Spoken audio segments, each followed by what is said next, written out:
Hola, ¿qué tal? Vamos a hablar ahora de lo que son las operaciones unitarias y los procesos unitarios. En ingeniería química existen dos tipos de transformación. La operación unitaria, que es un paso básico en un proceso. Las operaciones unitarias implican un cambio físico, como puede ser la separación, la cristalización, la evaporación, la filtración, entre otras muchas más. Y el proceso unitario o transformación química, como la polimerización, la isomerización y otras reacciones. Por ejemplo, en el procesamiento de la leche, la homogeneización, la pasteurización y el envasado son cada una operaciones unitarias que están conectadas para crear el proceso general.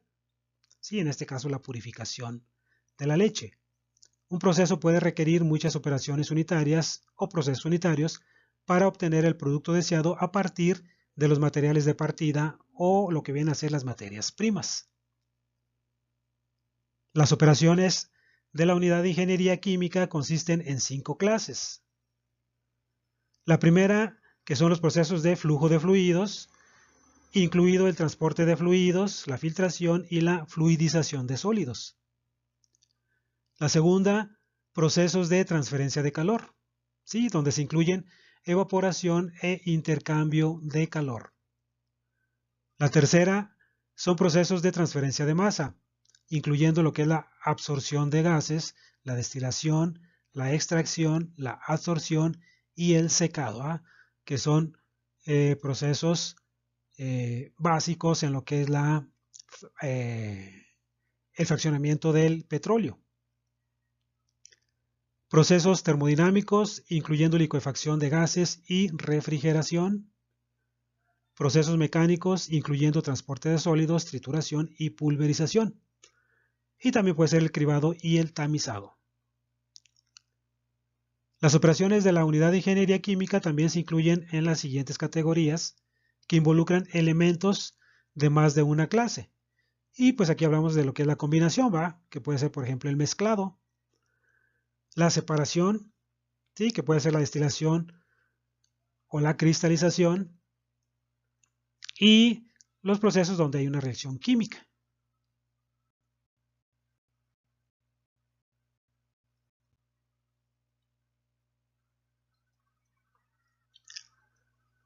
Además, hay algunas operaciones unitarias que combinan incluso estas categorías, como la destilación reactiva y los reactores de tanque agitado.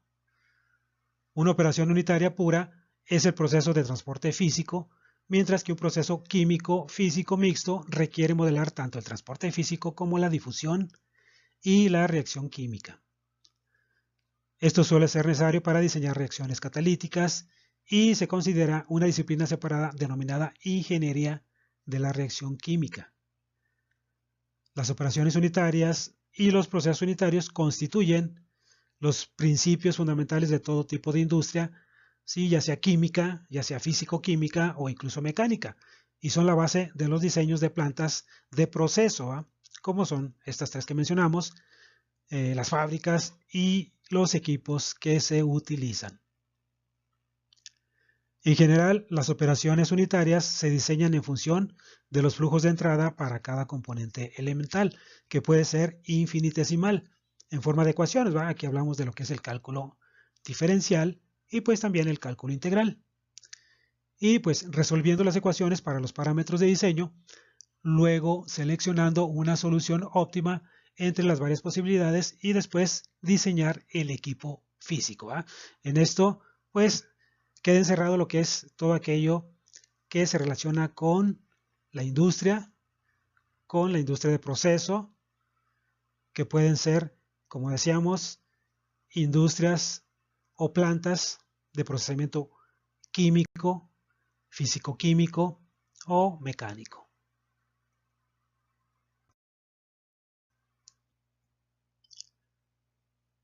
Ahora veamos algunos ejemplos de operaciones unitarias y procesos unitarios. Dentro de las operaciones unitarias, pues, encontramos el mezclado. Decimos que una operación unitaria es aquella en la cual no hay una reacción química. Es un proceso meramente físico. Y aquí hablamos de lo que es el mezclado.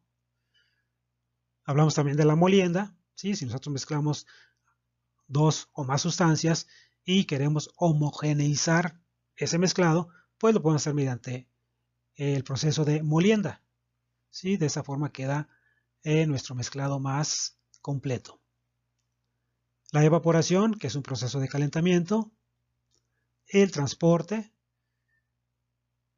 la destilación, el calentamiento, la filtración,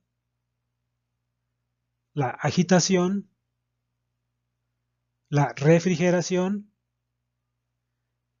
la decantación, el secado, la precipitación. Estas son operaciones unitarias, procesos meramente físicos. Otro es el tamizado, ¿sí? Que tamizado y filtración pues son sinónimos, ¿va? Es separación de dos sustancias debido a sus condiciones físicas, su tamaño. Después vienen lo que son los procesos unitarios. Hablamos aquí de la oxidación, que es una reacción química en la cual una sustancia pues oxida a la otra. Sí, aquí hay una pérdida y una ganancia de electrones. La polimerización, que consiste en unir muchos monómeros para generar una cadena más larga, ¿sí? Que es el término poli, que sería muchos, ¿va? Unión de muchos monómeros. La combustión, que es un proceso en el cual se quema una sustancia en presencia de otra. Aquí hablamos de la sustancia que se quema, que viene a ser el combustible, y la otra sustancia que facilita precisamente ese proceso, que viene a ser el comburente, y pues en este caso viene a ser el oxígeno. La floculación, que es un proceso de separación en el cual pues se forman mediante reacción química ciertos flóculos, ¿sí? O se va aumentando el tamaño de las partículas para poder separar una sustancia de otra. La hidrogenación, que consiste en agregar hidrógeno. Esto normalmente se ve en lo que son las reacciones de química orgánica, ¿sí? Hidrogenamos para formar otros compuestos. La hidrólisis, pues es el rompimiento de cadenas largas mediante el efecto del agua, ¿sí? Se hidroliza o se les agrega el líquido, que es el agua, y eso favorece a que esas cadenas largas se rompan.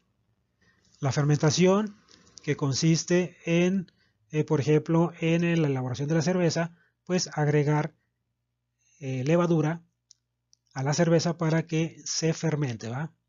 Es decir, para que se vaya produciendo el alcohol. La saponificación es otro proceso químico en el cual se generan los jabones mediante reacciones químicas.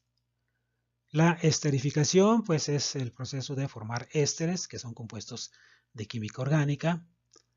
La halogenación, pues también, ¿verdad? Agregamos halógenos a una sustancia mediante este proceso de halogenación para crear cadenas más largas o compuestos de mayor peso atómico. Intercambio iónico, que pues también es separar en iones ciertas sustancias. La catálisis, que también es el rompimiento de cadenas largas mediante el uso de catalizadores. La electrólisis es otro proceso de rompimiento de cadenas largas aplicando electricidad. La ozonificación, que es el proceso de formación del ozono. Sabemos que el ozono es una molécula formada por 3 oxígenos. Entonces, igual al oxígeno atmosférico o al oxígeno molecular, pues mediante reacción química y ciertas condiciones de temperatura, presión, luminosidad, se puede generar el ozono al agregarle a la molécula de oxígeno, que está formada por 2 átomos, agregarle otro oxígeno, ¿sí? Para formar la molécula de 3 oxígenos que viene a ser el ozono. La cristalización, que es un proceso también de precipitación, ¿sí? Para separar 2 componentes o más en una mezcla. La neutralización, que consiste en neutralizar el efecto de un ácido al agregar una base, ¿sí? ¿Qué significa neutralizar? Pues disminuir su poder, ¿verdad? Su poder que tiene un ácido mediante el uso de una base. Y pues finalmente lo que es la reducción, que es el proceso contrario a la oxidación, ¿verdad? Es una pérdida de ganancia de electrones, ¿verdad? Cuando decimos que una sustancia se oxida, significa que pierde electrones, y se reduce, significa que gana electrones, ¿verdad? Son procesos contrarios.